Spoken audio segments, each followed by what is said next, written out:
What up, your Timmers here. Now, of course, I did do my top anticipated movies of 2020 for, but I'm not excited for every single film coming out because there are some movies that could probably not be so good.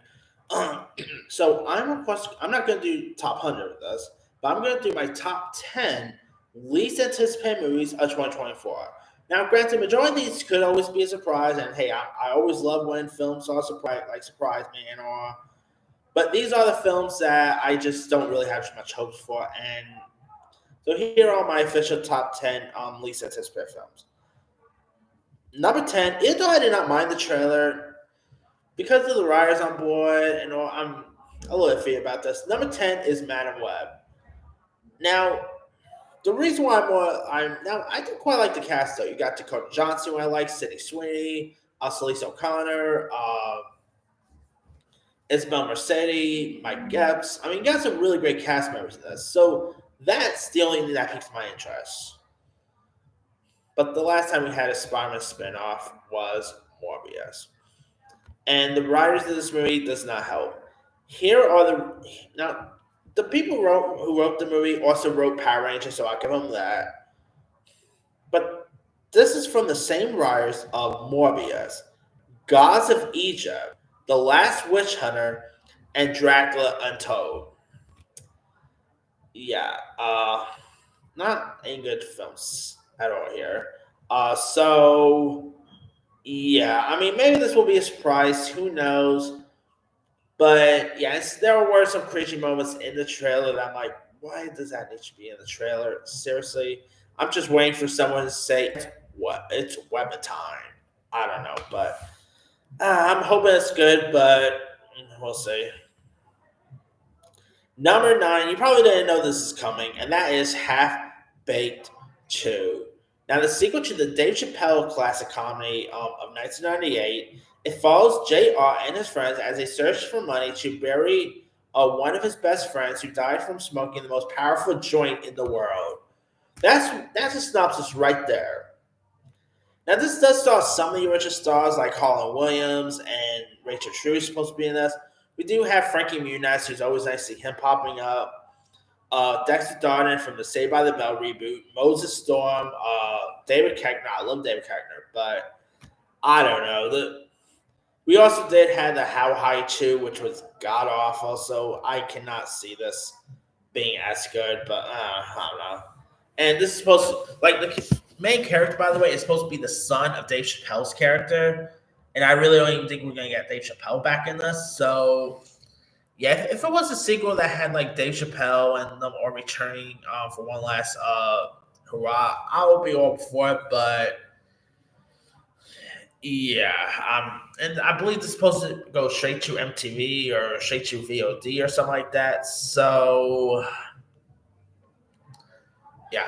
Anyway, uh, and by the way, one of the funniest moments of the first half baked is a Bob Saget moment. I'm not going to repeat his lines, but Bob Saget's moment is one of the most single funniest scenes I've seen in a stoner comedy. All right, number 8, I'm going with Atlas. Now, this is directed by Brad Payton, who's done some hit and misses. He did that terrible Cats and Dogs sequel, and he did that not so good Aaron Eckhart horror movie Incarnate. But he's done some decent stuff like Journey 2, San Andreas, Rampage. Now, this is a new Netflix movie starring Jennifer Lopez, and she, of course, is in two of my worst movies of the year: the Netflix movie The Mother, and she's in Shotgun Wedding. I mean, I'm hoping this is more like the lines of The Hustle. Maybe she was. Whenever J Lo gets a chance to shine, she could shine. Like we've seen that with The Hustle, Selena, going all the way back to Selena. But yeah, some of her like sometimes when she doesn't really choose the right scripts, it's not all that great. And this does star Simu Liu, Sterling A. Brown. And here's what it's about: the story of a woman named Atlas, played by Jennifer Lopez, fighting for humanity in a future where an AI soldier has determined. So yeah, I don't know. This could be a dumpster Netflix fire, but maybe it could be one Netflix's prize. Who knows? But I don't have too much hopes for this one at all. All right. 7, I'm going with Horoscope. Now, a big reason why now the premise sounds intriguing. Here's this. The plot centers on a group of college friends who starts dying in ways that are related to their fortunes. After having their horoscopes read before their time runs out, they have to work together to uncover the mystery. Now it does have Jacob Batalon, the girl who plays Karen in the new Mean Girl. She's also in this, so it has some cool cast members. It's being written by the writer of Moonfall and the Netflix film Extinction. Remember that Michael Pena Netflix movie, which was awful. They also produced Expendables 4. That tells you all you need to know. Now, this is supposed to be their directorial debut, so there's that, but I don't know. We've seen horror films with good premises before, like Truth or Dare had a good premise. Fantasy Island had a good premise. That movie Countdown had a good premise, but they turned out to be terrible. I'm hoping this is not the same bet because I like Jacob Batalon. I want to see him lead a new film here, but with the writers on board, I don't know if I could be excited for this one at all. So we'll see. All right. Number 6, I'm going with Craven the Hunter. Another Spider-Man spinoff that I think, I don't know, this has been delayed a couple times. I believe one of the writers of Morbius is also behind this, so that's something all you need to know. I'm just waiting for him to say it's Craven time. I don't know. Now, this does have some cool stuff going for it. You know, I like Aaron Taylor Johnson. I like Russell Crowe. Who else? I like the director J.C. Chandler, who did Triple Frontier. But I don't know. The only Spider-Man spinoff I quite enjoyed has been the Venom movies. Morbius was a bust. Hopefully, this and Matt what could be surprises, but we'll see. Number 5, I'm going with Roman Polanski's The Palace. Now, obviously, big reason is Roman Polanski. It's just a little awkward to watch anything new from him nowadays. Now, obviously, Roman Polanski, I could always watch his iconic stuff. Rosemary's Baby, Chinatown. He's put out some iconic stuff over the years. Even The Pianist and stuff like that. This one, by the way, has a 0% Rotten Tomatoes. That's something else you need to know. Now, here's what the film's about. It chronicles the mishaps of 1999's New Year's Eve dinner party in the Gustad Palace, from mysterious powerful figures to exploration of the Millennium Bug for a guest's financial gain. The cast includes the likes of Oliver Masucci, John Cleese, Joaquin D. Amada, and you got Mickey Rourke, and Mickey Rourke has not been some great stuff. He needs another comeback with the wrestler, but yeah. So yeah, I don't have any high hopes for this one at all. It does sound really boring. Roman Polanski has not really, obviously, he doesn't really do any movies in the U.S. because if he comes to the U.S., he's going bye-bye. So yeah, and Roman Polanski is just like, I don't know, he's just way too much of a creep nowadays. So I don't know. It's yeah. How is he still making movies? It's still beyond me, but it is what it is, I guess. Number 4, I don't care what anyone says. Snow White and the Evil Queen. Not to be confused with the Snow White movie we have with Rachel Zegler. That one I'm actually more excited for. I don't care what these trolls say about Rachel Zegler or anything. I'm actually intrigued by that because you got Mark Webb directing, and I like Rachel Zegler. I like Gal Gadot. So I have some hopes for that one. This new one looks terrible. It's from Daily Wire, so that's all you need to know. Now, this does star Daily Wire commentator Brett Cooper as Snow White. And so, yeah, this just, I don't know. The only thing Daily Wire put out that I quite enjoyed was that movie Shut In, about this woman who's trying to save her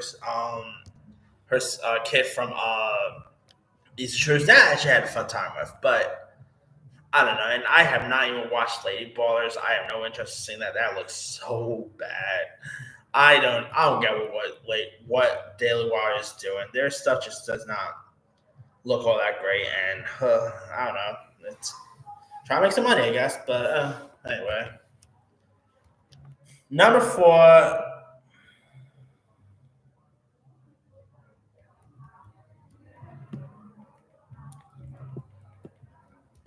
All right. Coming in at number three, I'm going with Hellboy: The Crooked Man.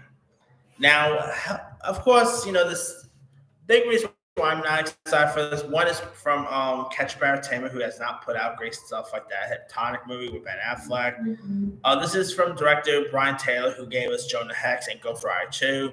I liked his Crank movies, and the movie Gamer, but yeah, some of his other stuff hasn't really worked out there. So yeah, I don't know. Maybe this could be good. Who knows? But of course, the last Hellboy movie was god awful. I really wish we had a new Hellboy with Ron Perlman, but I don't think we're ever gonna get that.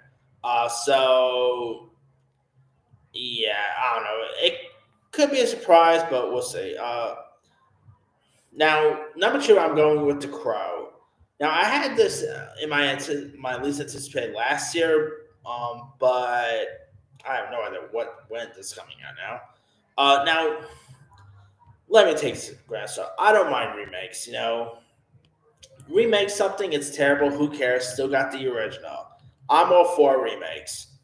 But something about this Crow movie, I'm not all that excited for. Now, you do got Bill Skarsgård, who, despite even this is terrible, I could totally see Bill Skarsgård giving a really good performance. Uh, and this has a good screenwriter too. It's written by Zach Balin, writer of King Richard, Creed 3, and the upcoming Bob Marley film.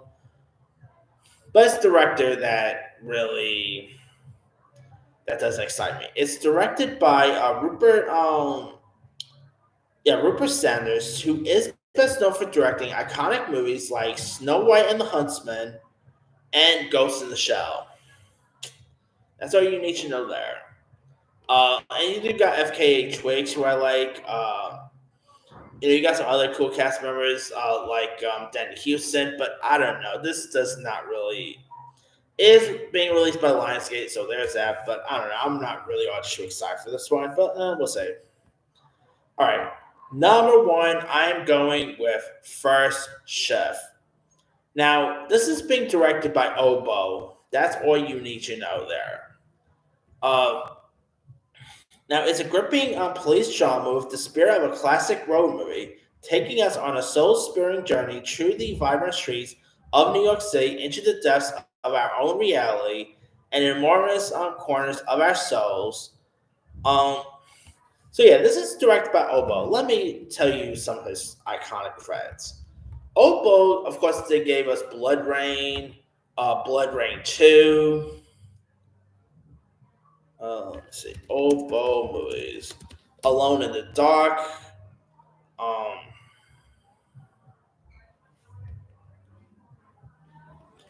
uh, in the Name of the King. Not to be confused with the Dwayne Johnson film, but the Rampage movies. Assault on Wall Street. Suddenly, I mean, his movies are just unwatchable. I don't really always try to hate on directors, but if I had to say what the worst director of all time is, Obo will definitely be on that list. His movies are just so bad. I mean, this is granted, this is pretty much like an original film, so maybe he's just not good at adapting video game stuff. It's been a while since we've seen an original take from him. So, and I do love a good cop film, but just Obo's name alone, and he does not take criticism well. Like, I kid you not, there was actually a time where he literally challenged critics to a boxing match. And he also even has a letterbox account where he gives good reviews to his own films, but bad reviews to good review films. He's a little bit of a troll, like yeah, a little bit of a troll right there. So yeah, one of the I don't know, one of the worst filmmakers there is. Maybe this will be his best work. That's always a possibility, but oh yeah. Anyway, we'll see. Maybe it's good, but. Hopefully, all of these are good. That's all I gotta say. I always do love going to a movie that I'm not excited for, and I turn out to be pleasant surprise. Hopefully, that will be said about these, but we'll see. All right, that's pretty much it there.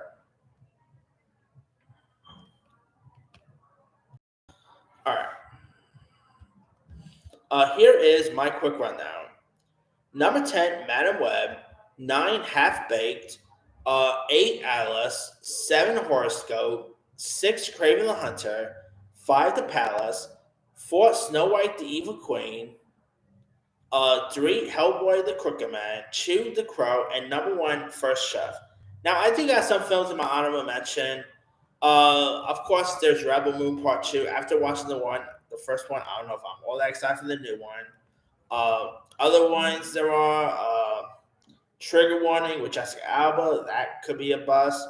I'm actually one of the rare folks who's not excited for that new Kevin Costner Horizon movie. It could be good, but I don't know. Westerns lately has not been the best. Let's see. There's the Red Sonja remake. That's probably going to be a bust. The First Omen, Imaginary. Reason why I'm not excited for Imaginary is because like directed Jeff Waller's last couple movies, like horror films from Blumhouse, uh, Truth or Dare and Fantasy Island were busted. So I don't know if the trailers look cool and everything, but haven't really appreciated much. Like I haven't been anticipating as much because of the director alone, but maybe a surprise, you know. But let me leave you guys. What are some of your least anticipated films coming next year? Drop comments below. Don't forget to like, subscribe, hit that bell for notification. This is Henry Sario.